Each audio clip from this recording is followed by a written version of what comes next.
Boa noite aí para todo mundo. Hoje a série Técnicos do Brasil Continental vai conversar com o professor Adriano de Tocantins. Vamos esperar e ver se ele já entrou e vamos que vamos. Chegou o professor.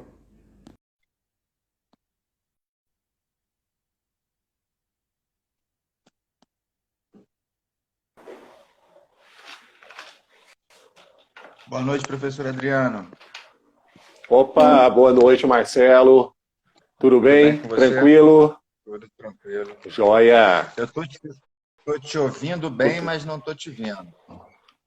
Peraí, deixa eu só Aí, arrumar aqui, só um minutinho. show. Deixa eu melhorar aqui a imagem, ampliar mais aqui.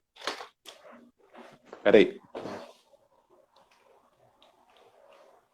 Vamos que vamos.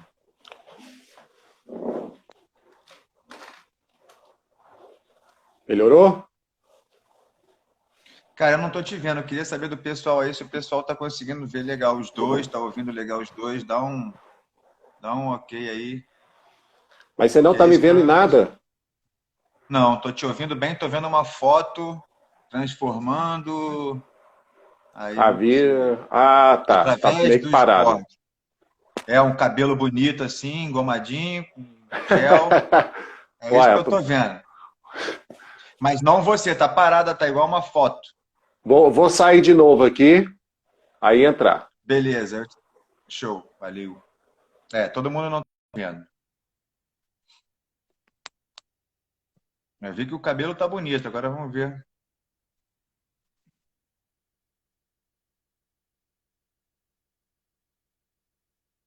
O professor Adriano está entrando de novo.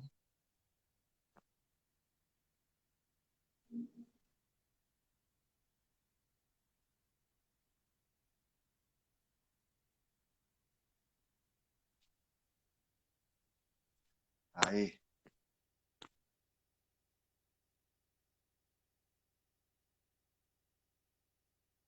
acho que agora vai, hein? Agora tô te vendo. Ah, agora Transformando a vida foi. através do esporte, um cabelo na régua. Exatamente. Olha, Pô, pai, me dá depois uma de. inveja esse cabelo. Rapaz, depois de 20 dias aqui na quarentena para mais, primeira vez que eu pintei o cabelo, aí tem que ficar bonito pelo menos hoje, Tá aí. vendo? E eu que não consigo nem isso. A máquina que eu trouxe do Brasil é 110 e aqui tudo é 220. Eu não consigo cortar de Ixi, novo o aí, cabelo. aí complicou. Agora é na tesourona mesmo, aí. Põe a É, vou ter esposa que aí para pedir cortar para na tesoura. confiar nela para ela cortar meu cabelo. Olha isso. Vamos Ah, lá. é. Então, boa noite para todo mundo. Quinto episódio da série Técnicos do Brasil Continental, conversando hoje com o professor Adriano de Moraes, do Tocantins. Adriano, se apresenta para a gente. Você é técnico da Escola Municipal Maria Júlia. E qual é a outra, desculpa? Ô, Marcelo, primeiramente, antes de me apresentar, eu queria Sim, primeiramente parabenizar esse projeto, né? Que eu acho que o mais obrigado. importante no basquetebol para o seu crescimento é a democratização da modalidade. E a democratização ela Sim, parte primeiramente, né, pelo fato do Brasil ter as suas dimensões que tem, ela parte primeiramente dessa questão dessa ampliação do basquete em todos os estados, né? Eu acho que quando a gente conseguir essa democratizar o basquetebol no Brasil, com certeza o Brasil vai estar em outro patamar na modalidade. E parabenizo você por esse projeto que vai oportunizar tanto nós aqui como entrevistado a falar um pouquinho, né, da nossa vida envolvida com basquete e ao mesmo tempo conhecer também outras realidades, né? E quem sabe através desse conhecimento de outras realidades faz com que a gente transforme também a nossa, né? Crie condições para transformar. Então, parabenizo, viu? Antes muito obrigado. de me apresentar, ok? E é um Muito obrigado. prazer E esse projeto, conhecê-lo. esse projeto não ia ser nada se não fosse a aceitação de vocês, a coragem de vocês. E é isso, cara. Muito obrigado. Vou só te dar suas credenciais. Ele é técnico de 2 escolas municipais. Ele é técnico de cadeira de roda, né, da equipe cadeirante do Isso, do Instituto Reviver. Exatamente, Instituto Reviver. E é presidente da Associação dos Amigos do Basquetebol de Palmas. Seja bem-vindo, Adriano. Fala aí pra gente. Obrigado. Pois é, primeiramente contar um pouquinho, né, da minha história em relação ao basquete, né? E logo na sequência, já falar um pouquinho dessas minhas experiências, a qual estou atuando hoje em dia, né? O basquetebol, ele surgiu na minha vida, assim, de uma forma meio inesperada, assim, né? Na verdade, eu sou natural de Goiânia e eu morava ali no setor universitário. O setor universitário tinha Campo do Vila Nova ali próximo, tinha a Exefego, Escola Superior de Educação Física, tinha o Sesc ali próximo, tinha vários locais assim para prática de esportes, né? Iniciei com natação, depois fui convidado lá na Exefeg para jogar tênis, cara. Foi uma das primeiras modalidades que eu participei, foi do tênis. E participando dessas aulas de tênis, que era ao lado do ginásio lá da Exefego, né? Ficava escutando aquele barulhinho de bola de basquete, né? E eu vendo que na época, o pessoal da minha idade, eu era um dos mais altos, né? Eu tenho 1,93. Na verdade, eu sou o mais baixo dos meus 3 irmãos, eu sou o mais baixo, né? Mas, assim, uma altura até boa. E vendo essa galerinha jogando lá o basquetebol, eu falei, pô, cara, olha aqui, vamos tentar, né? O professor que na época ministrava esse projeto, era um projeto social, né? Não tinha taxa, não pagava nada. Você só tinha uma questão da disponibilidade de vagas. Aí consegui uma vaga, comecei a participar, né? Comecei a participar e aquilo ali foi se tornando uma paixão, né? Parece que quando eu comecei a participar, eu comecei a me envolver também com basquetebol, mais ainda em relação à televisão, né? De assistir jogos da NBA, algumas coisas assim. E isso foi se tornando como, né, uma prioridade na minha vida, que seria a questão de, primeiramente, praticar o basquete, né, e eu não sabia o que vinha pela frente, né, essa questão dessa continuidade, né. Logo em seguida, após esse projeto, eu fui para o ginásio Rio Vermelho, que tinha ao lado do ginásio umas quadras de esporte, tinha também o ginásio um projeto principal lá de Goiânia, né? O ginásio Rio Vermelho e o Arena, né, Goiânia Arena, que são os maiores, né? E na época tinha algumas quadras ao lado do ginásio, onde tinha as suas escolinhas. E lá no prédio onde eu morava, a minha vizinha era professora lá de vôlei. E ela me convidou para ir lá para jogar o basquete lá também, né? Então, comecei a me empolgar também, comecei a ir. Essa minha vizinha era amiga de uma pessoa que tinha um nome muito forte no basquete no estado de Goiás, que era o Doinha. Então, eu acabei me empolgando também com isso, né? E essa questão do envolvimento com basquete lá no ginásio Rio Vermelho, que esse espaço agora onde que tinha as quatro virou o centro de excelência, eu optei em ir para uma escola que tinha a prática de basquetebol, né? Que eu fui para o Colégio Santo Agostinho.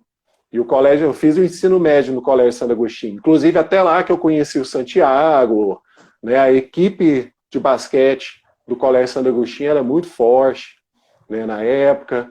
Então, o professor Chester, que era o técnico também, ele tinha um grupo muito bacana, tinha uma história muito bacana o Colégio Santo Agostinho, e comecei a participar, né? Só que assim, a gente sabe que muitas vezes, a gente até hoje em dia a gente percebe que muitos atletas não dão uma certa continuidade. Eu também tive essa dificuldade, né? Eu não era um exímio atleta, né? Não era aquele atleta de, pô, esse cara é titular, né, do meu time, Mas assim, chegou na época de fazer a faculdade, né, a gente já viu que algumas coisas mudam na nossa vida, inclusive a questão do tempo, né? O tempo começa a mudar, a gente As sente a escolhas, o necessidade do funil aperta. trabalho, exatamente. Então, mas mesmo assim, quando eu entrei na Universidade Federal de Goiás, a Faculdade de Educação Física de lá, né, eu continuei, dei essa continuidade em relação ao jogar, né? Nos 2 primeiros anos lá, a gente participava dos jogos internos entre os cursos, participava dos jogos entre as faculdades de educação física no Brasil, ou no estado de Goiás, né? E, logo em seguida, um professor da disciplina de basquetebol, né, me convidou para ficar com ele como auxiliar técnico, que foi aí que começou essa trajetória como técnico. Na verdade, esse professor não era nem técnico de basquete. Ele era técnico da Seleção Brasileira de Luta Olímpica. Só que ele estava com a disciplina de basquete, que o professor que era da disciplina, que era o Bolinha, que era bem conceituado na cidade, né, nessa área, ele tinha saído, acho que por questão de aposentar essas coisas, o Alejo Morales assumiu, que era técnico da Seleção Brasileira de Luta Olímpica. Foi uma experiência boa, porque a gente acaba aprendendo também algumas coisas em relação à preparação física, treinamentos em si, né? Mas acabou que a minha trajetória do basquete, como jogador, se encerrou na faculdade. Mas a partir de então, como treinador, eu trabalhando num clube que era referência em basquetebol no estado de Goiás, principalmente da década de 70 para cá, que era o Jockey Clube, né? Eu comecei lá dando aula de musculação. E a sala de musculação ela ficava na parte de cima do ginásio. Então você via os atletas treinando, você via a galera jogando, o master, todo mundo participando ali no dia a dia, porque não tinha parede, era só uma tela tal, que dividia. Então eu estava dando aula e presenciando aquilo ali, né? E falar, nossa, Claro. um dia eu queria dar aula aqui no Jockey Clube. E aconteceu, né? Aconteceu, o professor Marcelo, que era o professor na época das escolinhas, que tinha o Fernando, que era das equipes, e da escolinha o Marcelo. Ele resolveu pedir as contas, sair, por N problemas, e eu acabei entrando no lugar dele, né? Que foi aí que, né, assim, eu vi que naquele momento ali, eu tinha que começar a estudar, porque uma questão é ser jogador, né? Uma questão é você ser treinador. É bem Claro que diferente. é bem diferente. Claro que algumas coisas ajudam bastante, mas é bem diferente, né? E foi aí que eu permaneci algum tempo no Jockey Club, não muito tempo. O Jockey Club já estava com muita dificuldade, questão financeira, né? O salário já estava sendo atrasado, já 3 meses, O né? Jockey Clube chegou a ter equipe na Liga Nacional, eu me lembro disso. Chegou o Jockey Clube, eu fiz, quando eu saí do Jockey Clube, que eu saí por causa dessa questão de atraso, essas coisas, inclusive na oportunidade eu falei para o Santiago, né? Ele entrou no meu lugar na época.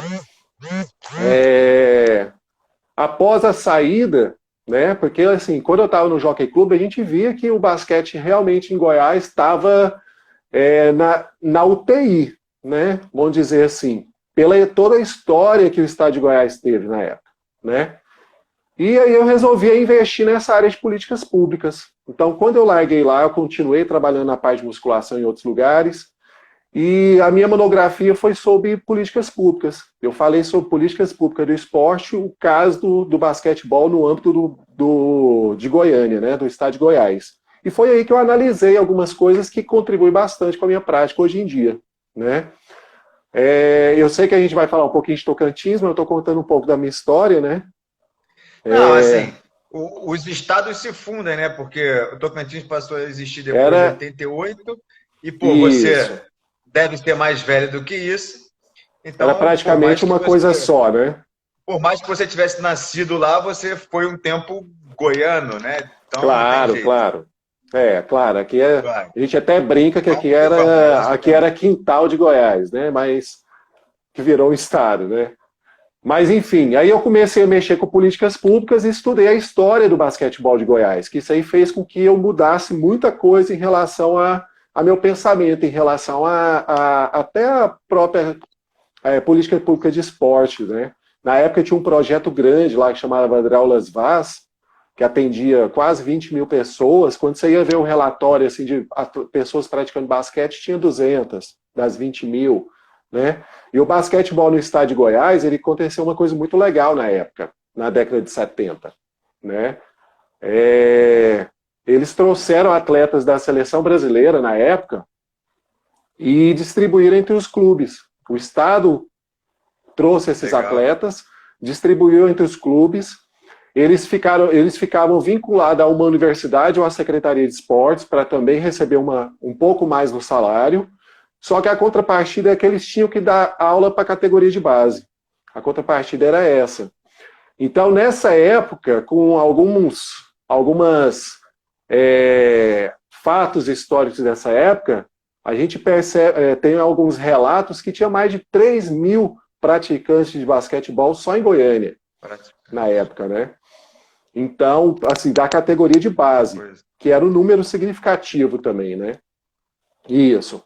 Enfim, logo depois surgiu essa oportunidade de vir aqui para Palmas, né? Foi através de um concurso público, em 2006. Aí eu vim aqui para Palmas na cara e na coragem, não conhecia ninguém, não, só conhecia a cidade por fotos, né? E assim, antes de mais nada, falar que eu me apaixonei pela cidade, até o povo brinca, mas você não tem vontade de voltar para Goiânia, né? Eu falei, não. Gosto muito de Goiânia, mas Palmas, né? Palmas tá no meu coração aí, né? E assim, Goiânia a gente deixou, foi muito importante essa trajetória em Goiânia, que eu conheci pessoas, eu conheci o Thiago Delfino, Marquinhos, técnicos que a gente via no dia a dia, o professor Célio, o próprio Bolinha, Filipão, né? O próprio Breno Pinheiro, que hoje em dia também é técnico lá, mas a gente via toda essa trajetória da família dele, por causa do irmão dele, o Diego, que já foi da seleção brasileira. Isso, o Diego é da minha idade, quando ele chegou aqui no Rio, eu vi, acompanhei legal. Chegou a acompanhar o Diego, né? Pois o Diego teve essa trajetória legal, né? A família dele. E assim, o próprio Santiago, né? O Santiago, eu acompanho o blog dele, acompanho muita coisa aí referente ao trabalho do Santiago. Olha né? ele aí, chamando de guerreiro, é guerreiro mesmo. Pois tô vendo aqui, um abraço aí, Santiago. E assim, quando eu cheguei aqui em Palmas, né? Quando eu cheguei aqui em Palmas, primeiro a gente tem um pouco um choque assim de a gente ter que conhecer o terreno primeiro, né? Ir meio devagarzinho, né? Mas assim, por sorte, eu consegui participar de um projeto aqui que chamava Segundo Tempo, que era um projeto do governo federal, que era no ginásio Ayrton Senna, que é o único ginásio que a gente tem aqui, assim, um formato de ginásio mesmo, municipal, né, da cidade. O restante é de escolas, algumas coisas assim, né? No ginásio Ayrton Senna e dava aula numa escola também de ensino fundamental 1. Aí eu comecei a implantar o basquetebol lá, só que não era muito difícil, a cultura do local era uma cultura voltada principalmente para o futebol, né? Não tive muito êxito na época, assim, porque a cultura era muito forte em relação ao futebol, né? Naquela região, os meninos precisavam de referências, né, para poder, até para você fazer com que eles gostassem, né, dessa nova modalidade, vamos dizer assim. Claro. Aí, com a criação das escolas de tempo integral aqui, que aí eu comecei realmente eu fui para uma escola de tempo integral que é referência aqui em Palmas, que teve um concurso específico para entrar para ela como professor, que é o Padre Josimo. Até a maioria das competições acontecem lá hoje em dia. E eu fui para essa escola e comecei a implantar o basquetebol lá. E Engraçado que, tipo assim, a escola não tinha tabela.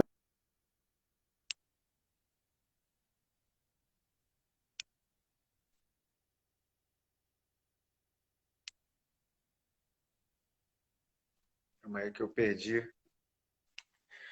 Perdi o áudio e a imagem. Fui só eu que perdi ou todo mundo perdeu?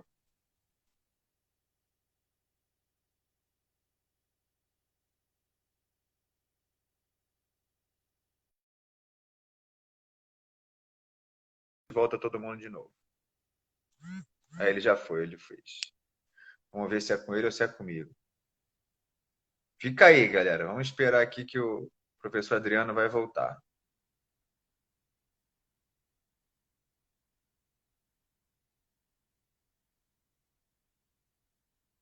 Aí, voltou, aprovou, vamos que vamos.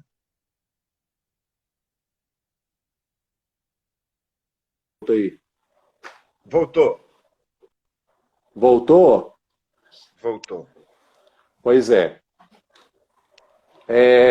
Tá me vendo aí, Marcelo? Tô te vendo, tô te ouvindo bem. Ah, beleza, então.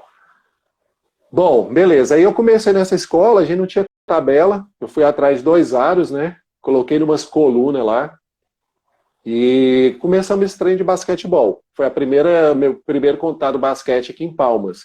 Inclusive os meninos tinham que ser bom no arremesso, porque não tinha tabela, assim, só tinha um pilastre e o aro, tinha que ser cesta de chuá, senão não fazia a cesta. Só que assim, foi importante esse pontapé inicial sem a tabela, que o próprio gestor da escola na época começou a ver que estava crescendo, mesmo sem a tabela, né? Passou algum tempo, recebemos um par de tabela hidráulica, né? Que a gente Legal. começou a desenvolver o basquetebol. Só que o basquetebol aqui em Palmas, para mim, ele teve ciclos, né? Porque assim, eu trabalhei um tempo com basquete aqui, eu tive que deixar de trabalhar com a categoria de base para assumir a direção de escola. Eu fiquei 4 anos como diretor de escola. Só que nesses 4 anos eu tentei, para não quebrar um pouco o ciclo dessa questão do treinamento, eu ainda ficava com a seleção de base. Eu fiquei desde 2012 até o último brasileiro com a seleção feminina, tanto sub-15 como sub-17. No último ou penúltimo ano, o professor Roberto assumiu a sub-15, né? Então, eu tive mesmo como diretor, eu tive essa experiência, eu continuei ainda ficando com a questão do, das equipes representativas dos brasileiros, né? E logo em seguida, quando eu saí da direção, até o Rafael Sulino, que é o presidente da federação, ele me convidou para a gente já desenvolvia algumas coisas junto com o ex-presidente, que era o Maurício Fregonese. Maurício Fregonese teve uma participação boa dentro da CBB, porque ele era coordenador técnico das seleções, teve uma passagem legal. Aqui teve momentos, né? Momentos de alta, momentos de baixa. Mas foi bacana também a trajetória dele, não no final. E o atual presidente ele tinha me chamado para a gente reativar, na verdade, uma associação que fez bastante eventos aqui em Palmas, contribuiu bastante com o basquete, que era a ATB, né? E aqui no Tocantins, eu não sei se você conhece, mas a gente tem uma associação em Gurupi que chama Gabi, que ela chegou a ser o maior projeto social do Brasil.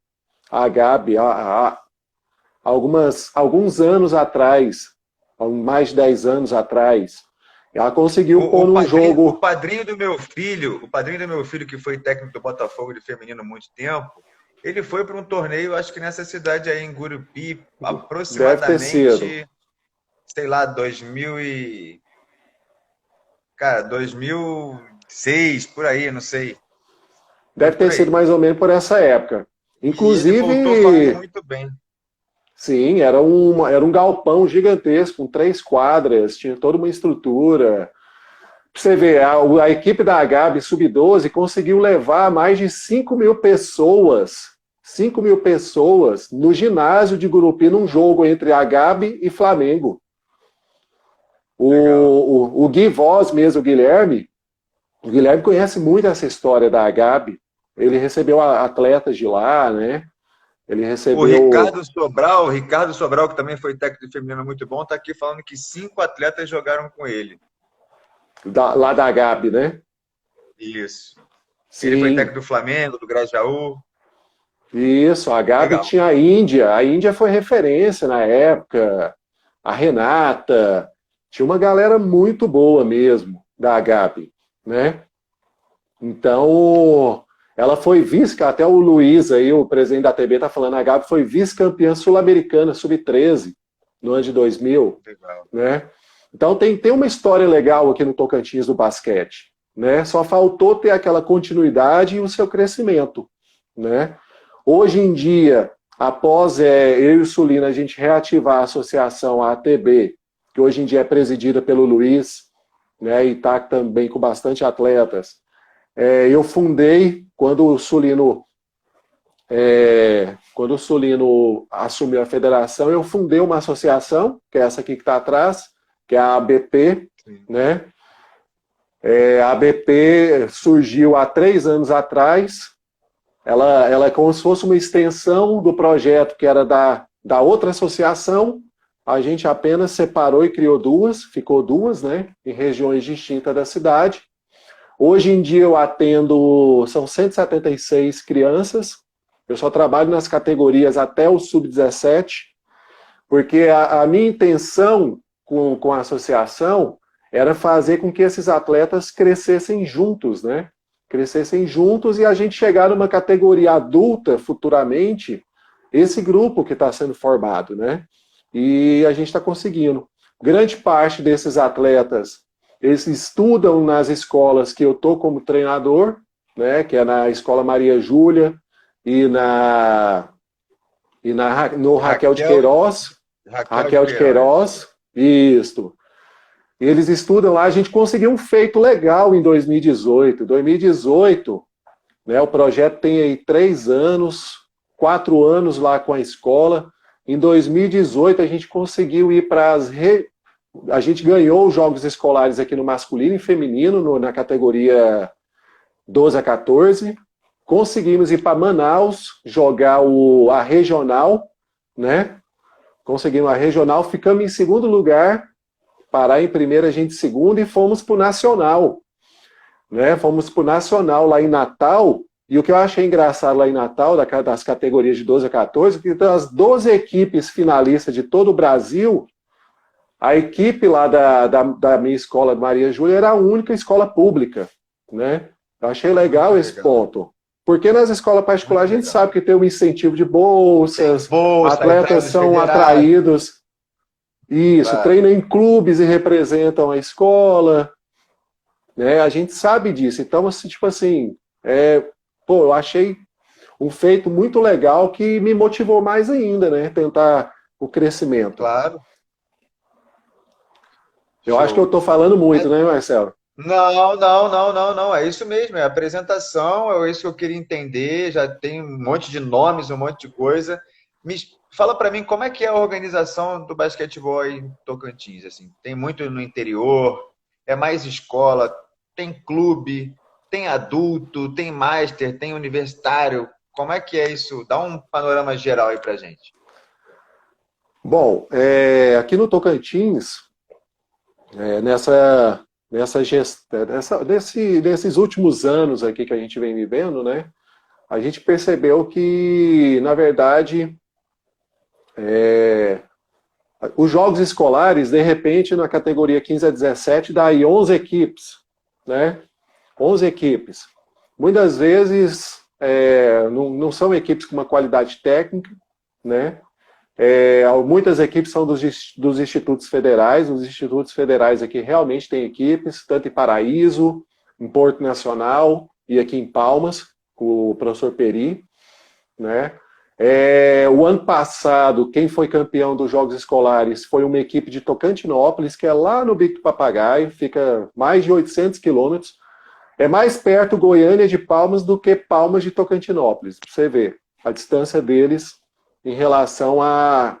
o professor Misael plantou a sementinha lá e está colhendo frutos. Parabéns para ele. Né? Infelizmente, ele, por N problemas também, ele teve que se afastar. Né? Ele não era formado na área e acabou tendo falta de incentivo, mas mesmo assim a equipe dele, o ano passado, foi campeão e foi representar o município de Tocantinópolis na fase regional dos Jogos. Paraíso também é muito forte, Paraíso Tocantins, com o professor Sidney, né? Gurupi, em função também dessa história da Agape, ainda existe basquetebol lá, tem as equipes adultas, quando vêm participar, são equipes muito fortes, né? A categoria de base que ainda a gente tem dentro da Agape, mas não tem a participação junto aos eventos da federação. Em Porto Nacional também, o professor Luiz, de Porto Nacional, no IFTO, ele não é nem professor formado na área, é um professor de matemática, só que ele joga, é jogador de basquete, então ele criou também lá na escola, lá no Instituto Federal de Porto, e só que a grande maioria aqui em Palmas, né?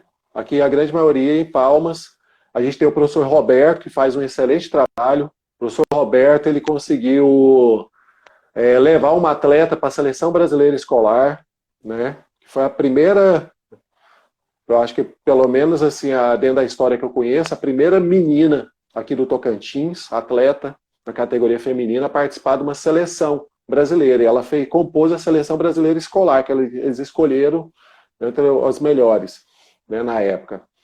E ele desenvolve um projeto de base também muito legal. O professor Marley, que a gente é parceirão, sempre quando tem oportunidade a gente está viajando juntos, a gente está indo juntos aí nos brasileiros. Muitas vezes, quando eu classifico duas equipes, eu convido ele para me ajudar, ou vice-versa. O professor Peri, né, no Instituto Federal, que faz um trabalho legal também, né? E temos também agora, que nem eu falei, tanto a minha associação, que a qual eu sou presidente, técnico, sou roupeiro, sou tudo lá, né? Tanto como a maioria. A maioria, né? Tanto a ABP como a ATB-ACEB, que está também desenvolvendo um bom trabalho. O ano passado, várias conquistas nos estaduais. Só que, infelizmente, a gente vê que isso ainda é muito pouco, né? Conversando com o professor Marley esses dias para trás, ele me falou uma coisa interessante, porque a gente está participando de um grupo de estudos aí do Dante DeRozan Jr., né? Sim. E eu não participei, teve uma live aí, um fórum, não sei se foi live, um fórum até de um técnico da Argentina. Ele participou, eu não estava, falando sobre o mini basquete também, né? Sim. E ele falou uma coisa interessante. Ele falou, professor Adriano, sabe o que a gente tem que tentar fazer? Formar o cidadão do basquete. O que é o cidadão do basquete? É aquela criança que, quando ele crescer, mesmo que ele não seja um atleta, seja um empresário, seja um professor, seja alguma coisa, ele vai estar apoiando o basquete de alguma forma. É você criar... Valores, né? Sim. Exatamente. É criar aquela paixão naquele menino. Reconheça a importância do basquete. Eu acho que o basquete tem muita coisa do nosso dia a dia, né? A tomada de decisão, vou atravessar uma rua, não vou. O basquete é meio que um retrato da vida, assim. Eu acho que é por isso que é tão apaixonante. É dinâmico, sim. Não para. Se você der bobeira 5 minutos, você é atropelado pela vida mesmo. Se tomar uma decisão errada, vai perder, vai ter que pagar lá na frente, não tem jeito. Exato. Além de ser um esporte que é claro, além de ser o único esporte que você consegue praticar sozinho, né? Sim, você vai lá de frente de uma cesta e fica arremessando, não tem graça, vamos supor. No futebol você fica chutando sem um goleiro. Exatamente. Ainda tem essa vantagem, né? Isso. E assim, eu vejo que a gente tem uma dificuldade muito grande aqui em Palmas. Por mais que tenha pessoas com vontade em fazer, infelizmente ainda a gente depende muito do poder público, né? Palmas não é uma cidade que tem muitas empresas grandes com potencial para bancar uma equipe, né? Uma equipe até para participar de um CBC, alguma coisa assim. Infelizmente a gente não tem. Infelizmente a gente Essa vem é a falta passando do também, brasileiro de seleções. O brasileiro de sim, seleções faz muita falta, faz muita falta. faz. O Demais da CBC conta. ser a única competição nacional para a categoria de base, e tendo que cada instituição pagar 50 mil por ano, eu acho isso um escárnio, uma covardia, muito ruim. Muito ruim. Exatamente. É que nem aquela questão que eu falei agorinha, de democratizar o basquete, né? E Exato, o exato. CBC você não Pô, consegue democratizar, porque só vai quem pô, tem quem realmente tem dinheiro, quem pode quem tem pagar. dinheiro, né? E, pô, Infelizmente, Brasil com 27 estados, né? Você podendo caçar os talentos ou fabricar os talentos em todos eles, com certeza a nossa seleção principal ia ser muito melhor do que é, desenvolvendo apenas 8, 9 estados, né? sim, com Então, certeza, com certeza. parece E que assim, o que assim, eu lembro a da época receita é muito do. fácil, né? Difícil é Aham, fazer. sim, sim.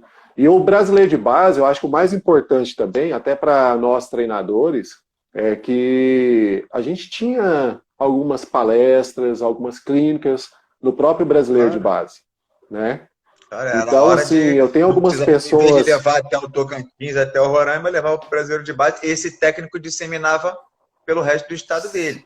sim, e nos Agora últimos nem isso. brasileiros eles reuniram tanto masculino e feminino, né, no mesmo local, nos últimos que teve, né, em Pós de Caldas, teve o Sim, Sub-17, era tanto masculino e sim. feminino. Então, isso possibilitou que dois técnicos de cada estado participassem. Né? Então, a gente teve cursos, palestra com Cristiano Claro. Cedra, com Antônio Carlos Barbosa, Rubem Maiano, né? Então, tinha essa oportunidade Verdade. de você realmente aquela troca de experiência, né? Com demais técnicos de outros estados, tendo uma pessoa ali Claro. como intermediando tudo isso, né? Uma pessoa de referência, né? Então, foi bem legal, né? E eu acho que essa questão dessa interação dos brasileiros, esse intercâmbio dos técnicos é muito bacana. Hoje em dia, Muito. eu acho que deve estar até acompanhando a live aí a Janaína Chianca, lá da Paraíba. Eu tenho uma admiração muito grande pelo trabalho dela, tanto pela ANSEF como pelo Instituto Janete. O Márcio Isidro, lá de São Paulo, que eu conheci nesses brasileiros. O próprio Guilherme, o próprio Ricardo, né? E o Manielden. Pô, o Manielden é meu companheiraço aí. A gente troca muita ideia também nesses brasileiros. Então, assim, realmente faz falta, né? Porque a Claro. questão do intercâmbio faz com que aquele estado cresça também, né? Não, sem E eu, dúvida nenhuma. eu acredito que aí na Argentina deve ser um pouco diferente, né, ainda, né? Cara, aqui eles desenvolvem todos os estados, tem uma escola, tem um núcleo, né, da Escola Nacional de Treinadores em todos os estados, províncias, né? E o basquete é muito mais espalhado, assim. Tem a grande maioria, a massa está ali na capital federal, né, próximo de Buenos Aires, mas tem em todos os lugares. Então, isso faz uma diferença muito grande. Para mim, é você ter uma filosofia determinada pela uma escola de treinadores, você conseguir desenvolver todos os estados, espalhar essa filosofia através do mini basquete, essa é a única vantagem deles. Organização, todos os estados sendo trabalhados, o mini basquete e a escola de treinadores. O resto, material humano, Nossa, a gente excelente. é 1000 vezes melhor. Adriano, você falou Sim. aí sobre essas clínicas que você conseguiu ir pela oportunidade de ir aos brasileiros de seleções. Eu queria saber isso. Onde é que você costuma estudar? Aonde que você é formado em educação física? Se você já teve acesso a alguma situação na época que teve da Escola Nacional de Treinadores, se você Sim. chegou a fazer algum ou ter essa oportunidade próximo de você. Eu fui no nível 2 em Goiânia. Foi no ano que meu filho nasceu. Meu filho, aliás, estava para nascer. Eu acho Foi que em nesse nível 2 em 2014. Goiânia. Ah, o professor Marley aqui foi nesse aí. O professor Marley é o único que Eu é fui nível nesse aí 2 também. aqui. Isso, ele foi em Goiânia, exatamente. Bom, em Acho que foi em relação aos cursos, 2014. Sim. isso, eu acho que foi em 2014 mesmo. Nesse mesmo ano 2014, eu fiz o nível 1 em Brasília. No nível 1 lá em Brasília, ainda estava o Vitor Mansur, né, como na gerência, né, como na gerência ainda do ENTB. Sim. E, inclusive, quem participou lá em Brasília era até o pessoal mais regional, que era o Ronaldo Pacheco, o Rodrigo Leonardo, Galego, né? O Mica, né? Que é o Micael. Então, com sobrenome impronunciável. Impronunciável, excelente na defesa, hoje em dia está na auxiliar técnico no time de Brasília, né? Do NBB. Do Ricardo Bom. Inclusive em 2018, aquele feito que eu te falei que eu fui para o Brasileiro em Natal, com a minha equipe, era a única escola pública, eu joguei foi contra o time do Ricardo. Eu pensei, e joguei bem, perdemos aí de uns 15, 16 pontos. O Ricardo Oliveira aí que já tinha. Foi bacana.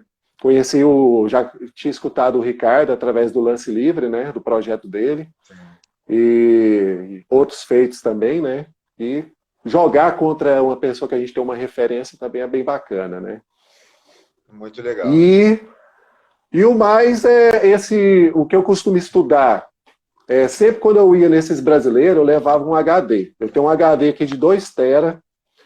O professor Agilson, lá de Maceió, me forneceu muito material. Eu tenho mais ou menos 1 tera de material fornecido pelo Agilson e pelo Cristiano Cedra. E em relação até hoje eu não consegui ver tudo que eles me passaram, né? Que é muita coisa. Só que tem muita coisa em espanhol também, tem muita coisa em inglês, né? Por mais que aqui em casa eu tenha uma professora de inglês, uma pessoa que fala fluentemente inglês, ainda eu tenho essa dificuldade para ter acesso a esse material, né? Aquela história, santo de casa não faz milagre, né? Não faz milagre. A gente tem aquela dificuldade de estar aprendendo também o inglês. E eu fiz também um curso com o Roberto Dornelas, que é uma referência para mim, que o basquete feminino eu gosto muito de acompanhar. Então, o Roberto Dornelas também é uma referência. Eu gosto muito também do trabalho dele. Fui lá fazer em Recife. Não, eu fui num brasileiro que aconteceu lá, do CBDE, e ele teve uma participação lá em relação a essa questão de formação, né? Então eu gostei bastante. E assim, você pode dar uma dica aí para a galera de, sei lá, algum site, alguma coisa que você usa como referência, algum livro, alguma... Vixe, cara. Em relação a essa questão de site, na verdade, hoje em dia eu venho acompanhando esse grupo de estudo do Dante, né? Ele montou um grupo de estudo. É muito bom. O Dante é inclusive, quem tiver interesse, a Infotec, quiser participar, é só pegar o nosso contato aí, passar o telefone que a gente manda o convite para participar desse grupo, que ele é aberto. E tem muita gente bacana lá participando. Então é só mandar. Então, atualmente eu estou acompanhando esse grupo, porque a gente sabe que, tipo assim, no dia a dia, eu saio de casa às 6 horas da manhã, volto às 21 horas, né? Nessa quarentena que eu estou conseguindo ainda me organizar em relação ao material de estudo, né? Então, o grupo lá, atualmente eu estou optando por essas lives, optando por ver esses materiais que o pessoal está disponibilizando nos grupos de basquete, que são materiais bem interessantes, né? Só que o número de informações está sendo muito grande também, não dá para você, né, fazer aquele acompanhamento mais incisivo. Mas, enfim, ultimamente eu estou fazendo isso, né? Eu tinha uma expectativa esse ano logo que eu já estava com equipes sub-17, né? Realmente com atletas que subiu comigo desde a categoria sub-13 e já estavam chegando no sub-17, eu tinha a intenção de já começar a aprofundar mais na parte tática, né? De ter mais sistemas, trabalhar com uma enormidade mais de sistemas, de conhecer, né? Porque logo que eu trabalhei sempre com categoria de base, então eu fiquei muito voltado aos sistemas mais abertos, o 4 aberto, 5 aberto. Eu acho que dava mais autonomia para os jogadores, né? Eu acho que trabalha alguns Tem muito conceitos. técnico de adulto que trabalha assim muito bom também. Inclusive, Liberdade, criatividade. isso, inclusive nesse nível 1 que eu fui em Brasília, ele estava criando uma padronização lá, né? Então a padronização era voltada para o Cinco Aberto. Eu acho bem bacana na categoria de base, até para não criar aqueles jogadores especialistas, né, de determinada Sim. posição, né? Eu acho que você consegue trabalhar alguns conceitos ofensivos, tanto do 1 contra 1, como outras questões bem bacanas, assim, você não prende muito o atleta, né, criando essa questão da criatividade, da autonomia. Então, agora que eu ia buscar outros sistemas, né, com essas categorias que estavam subindo, tipo flex, outras questões, né? Sim. Show. Você falou sobre a tua paixão pelo basquete feminino. O que você achou dessa chegada do Neto, dessas últimas participações? Eu tive a Cara, oportunidade de acompanhar a última semana antes do pré-mundial, né? Lá no Rio. E, pô, fiquei muito pois é, cara. impressionado, assim, com a seriedade, assim, com o trabalho... Primeiro com o staff, né? Com o staff, a gente sabe a dificuldade financeira da CBB atualmente. E, assim, o staff que foi, a qualidade dos treinamentos, me deixou muito feliz, assim, esperançoso. Não sei se já foi confirmado ou não, se ele vai continuar, porque agora se tornou um projeto de longo prazo. Eu acho que o quanto ele merece, né, em todos os sentidos, talvez dificulte um pouco a continuação, mas se a CBB conseguisse fazer força para ele continuar, ia ser muito bom. Mas fala para mim, Claro. como que você viu, o que se isso incentivou as meninas a praticarem aí no Tocantins, na sua associação? Como é que foi Cara, isso? assim, Marcelo, a minha primeira experiência com feminina aqui foi eu tinha na escola Padre Josima, equipe feminina, mas equipe assim competitiva mesmo, de participar de torneios mais importantes, foi com a seleção, né? Seleção de base quando participava dos brasileiros. Aí, com esse envolvimento com o feminino, a gente foi vendo, percebendo essas dificuldades que aconteciam não só a nível do Tocantins, a nível de Brasil, né? O feminino aqui realmente a gente não. Você vê, quando a gente ia convocar 10 atletas para compor a seleção sub-15, a gente não conseguia, a gente tinha que ir atrás das meninas para poder, né, completar. A gente não tinha assim uma forma de fazer seletiva, porque a gente não tinha atletas com nível técnico o suficiente, né, para fazer uma seletiva legal para participar das seleções de base, né? E eu comecei a ver essa dificuldade a nível de Brasil participando da seleção.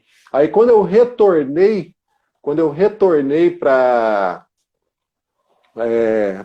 a escola, que eu deixei o cargo de diretor, primeira experiência minha foi em 2014, num Jogos Universitários. Eu peguei uma equipe que não era treinada por mim, eu recebi o convite para ir acompanhar, e foi a partir daí também que eu comecei, sabe de uma coisa?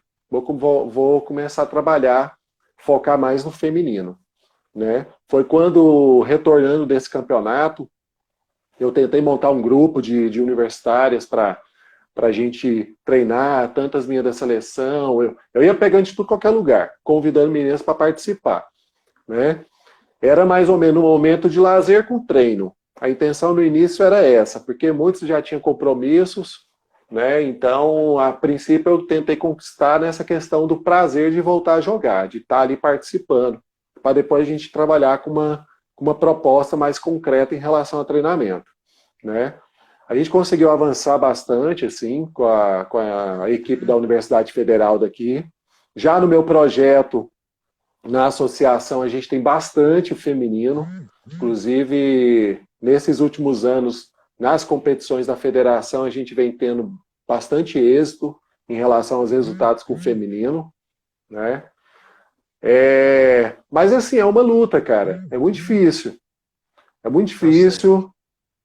Eu tinha mais atletas no feminino que no masculino, hoje em dia inverteu, né? De vez em quando eu jogo no grupo nosso lá de provocação, coloco um caixãozinho com o símbolo da ABP e assim, equipe feminina, né? Para ver se a gente motiva de uma outra forma, de falar, galera, vamos, É. vamos abraçar a causa aí, senão a gente vai morrer, né? basquete feminino vai acabar. Então, O feminino, a gente é está mais nessa difícil, luta. mas eu acho que vocês têm que tentar organizar campeonato de escola, de criança, de mães, torneio de mães, botar um monte de babá lá, de pai para tomar conta. Tem que dar um jeito. Feminino a gente precisa Cara, cavar mesmo. Feminino não sim. chega, não. É difícil. Não, hoje eu estava vendo em Brasília, né, a Federação de Brasília, ele isentou as taxas da Federação dos Campeonatos para o feminino. Quem paga da taxa para participar dos campeonatos é só a equipe masculina, né? Ele teve Tem que tem isentar. uma liga no Rio de Janeiro, que também fez isso. Isentou as taxas de toda a categoria de base, e inclusive fez um time que botou na LBF, Sim, sem ter vínculo assim com a federação, no sentido de sem jogar em campeonatos, nada. E é uma iniciativa muito bonita e reativou, renasceu o basquete do Rio de Janeiro feminino por causa da Liga Super Basquetebol, que eu faço sempre questão de dar os créditos aqui.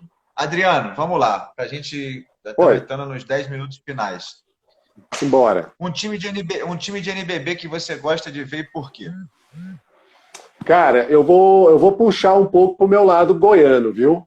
Vou puxar um pouco pro meu lado goiano. Não tem nenhuma equipe de Goiânia, não. Já teve uma equipe muito boa de Goiânia na época, Universo Ajax, comandado pelo Alberto Bial, né? Tinha vários jogadores aí, Santo E depois Varejão, teve Márcio Rato, Bronquinha, teve um monte de técnico lá. Acho que o último teve. time foi aquele em 2014 do Márcio Bronquinha, que o Breno era 2014. assistente. Isso Exatamente, aí. esse aí. 2013 subiu, né, conseguiu a vaga, o acesso, né? Foi. Cara, mas eu vou puxar pro time do Corinthians, velho. Sabe por quê? Por causa do Bruno Saviani. Na verdade, o Bruno Saviani, quando eu trabalhava no Jockey Club, cara, eu via esse cara jogar lá, né? Sim. Então, eu já vi ele jogando lá, as peladas lá também, algumas coisas assim. E assim, é um cara que representa bem a questão do goiano aí, né? Que hoje em dia está como assistente do Petrovic, né? E eu tô puxando assim pro Legal. lado goiano. Tá bom? Não sou Ah, corintiano, tá não, bom, tá viu? valendo. Sou Tá corintiano, valendo, nem eu. não. Viu? Não, mas legal, boa. Tô NBA, puxando. por quê? Qual e por quê?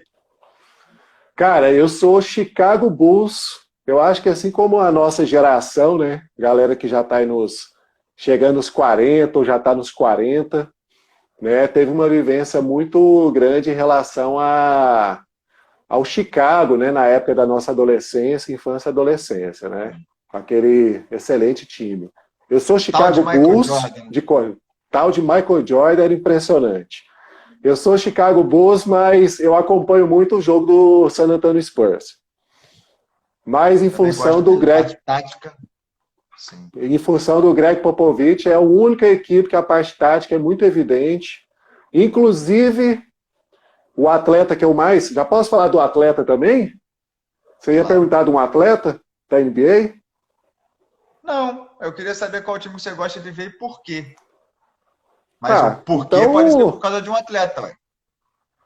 Não, primeiro porque é por causa do técnico, né? Acho que o técnico é uma Sim. equipe da NBA que realmente ela sai um pouquinho daquelas equipes tradicionais da NBA, que é aquele jogo mais por, né, a gente Show, não vê né? muitas...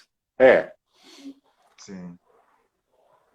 Pois é. Então, o San Antonio Spurs, eu acho que, se for perguntar aí para 100 técnicos, eu acredito que 70% Taticamente é deve... bem diferente mesmo. Bem diferente, bem O Boston, diferente. o Boston agora também está bem diferente. Se prestar atenção Tá. direitinho, é um time taticamente mais europeu. Em falar nisso, Euroliga. Qual e por quê? Cara, Euroliga, velho, eu vou puxar agora pro lado aí dos argentinos aí, cara. Eu gosto muito de acompanhar Real Madrid e Barcelona, velho. Né, o Caparro, como que é o nome lá? Campas, O Campar, Cara, o cara joga muito, velho. o Ele, anãozinho é craque demais, né? aquele cara que é o novinho também lá, que tá crescendo até na Deck. seleção aí, o Deck. Os caras jogam O Deck, muito, velho. excelente. Joga muito, joga muito. Agora, Adriano, para a gente acabar, porque eu não sei quanto tempo que a gente tem com esse cai e volta. Eu acho que eu não desliguei, então a gente deve ter aproximadamente uns 5 minutos. queria que você falasse o seu sonho. Qual que é o seu sonho para o basquetebol, para o basquete do seu estado, um sonho pessoal? Vamos aí, a gente deve ter por aí uns 3, 4 minutos. E o seu sonho e as suas considerações finais. Vamos que vamos. Cara, um dos sonhos é essa democratização do basquete, que nem eu falei no início, né? Democratizar ela, que o Brasil seja tratado de forma igual em todos os estados, né? E a gente fazer com que o esporte, não só o basquete, como os demais, se alavanque partindo desse princípio da democratização. Segundo, aqui a nível de Tocantins, é a gente ter, cara, meu sonho é que aqui a gente tenha pelo menos em Palmas uns 15 técnicos, cara. A gente tem uma dificuldade muito grande em relação a professor, ao técnico de basquetebol. A gente tem muito pouco aqui no estado em si. Né? Atenção, então, a galera formação de desempregada técnicos aí, ó. Procura aqui é importante, né? A gente, ó, pra você ver. Pô, eu não consegui te ouvir. Repete para mim, por favor. Cortou. Não, eu falei para a galera desempregada ter atenção e procurar você. Que tem um monte de gente no Rio de Janeiro que eu conheço, em São Paulo, que está procurando clube e oportunidade. Foi ou não? Ó, eu não ouvi novamente. Tá, eu não ouvi novamente, mas assim... Tranquilo. Mas Palmas, se a gente tivesse uma quantidade de técnicos, né, ou pelo menos aqui em Palmas uns 10 a mais, eu acho que ia ter um crescimento legal. Palmas hoje em dia oferece uma estrutura muito boa. Só de tabelas hidráulicas, a gente deve ter pelo menos aqui uns 12 pares de tabelas hidráulicas espalhados na cidade. Né? Tirando algumas tabelas de acrílico também que são oficiais, sem ser hidráulica. Né? Então a gente tem muito espaço para a prática de basquetebol. As escolas públicas aqui, a gente tem uma estrutura excelente. Né? Inclusive teve o brasileiro aqui, ó, regional, o ano passado, da região norte, foi aqui em Palmas. Né? Acredito que as pessoas de todas as modalidades devem ter ficado impressionadas com algumas estruturas das escolas aqui. Um sonho era esse, né, de a gente poder aumentar esse número de pessoas envolvidas com treinamentos de basquetebol. Né? E outro sonho é poder público, iniciativa privada, investir mais. Né? Como diz essa frase aqui atrás, né, transformando a vida através do esporte. O esporte é uma ferramenta social essencial para qualquer cidade, né? Ainda mais nos dias de hoje. Né? Então, eu acho a melhor ferramenta de educação e saúde ao mesmo tempo. É o esporte. Com certeza. O que eu tinha falado antes era o seguinte, para ter atenção, porque eu conheço muito técnico procurando emprego lá no Rio de Janeiro, muito garoto novo saindo de faculdade, não acha um clube. Cai pra cá. O Adriano. Cai pra cá. Olha que oportunidade. Pô, muito legal. Vem pra cá, cara. Ó, a gente tem uma estrutura legal e não tem pessoas para trabalhar. Eu acho que vindo pra cá consegue realmente, né, ter uma ascensão muito legal quem for apaixonado aí pelo basquete. Muito bom. Se eu não tivesse filho, não tivesse aqui, eu ia respirar esses ares aí. Não, mas um dia você vai vir para cá também. Vamos convidar aí fazer uma clínica, um camping. Eu até 2013, que foi antes de eu encontrar a mulher da minha vida e construir minha família, cara, eu iria para qualquer lugar. Se eu ouvisse isso aí, eu tava te ligando na mesma hora.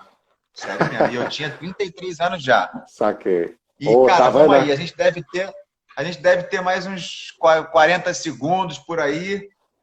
Queria me despedir, te agradecer por essa aula de basquetebol goiano e Tocantins e queria muito te agradecer por estar junto comigo nessa ideia maluca. E 30 segundos restantes. Vai, quando cortar, um abraço. Cara, Marcelo, queria agradecer também. Ó, tamo junto aí para qualquer coisa. Agradecer a galera aí que acompanhou a live aí, meus alunos, né, algumas pessoas da família que eu vi aqui, alguns coaches aí também presentes, né? Queria agradecer a todo mundo, eu só tenho que agradecer, cara. Eu estou muito feliz nesse momento hoje em dia.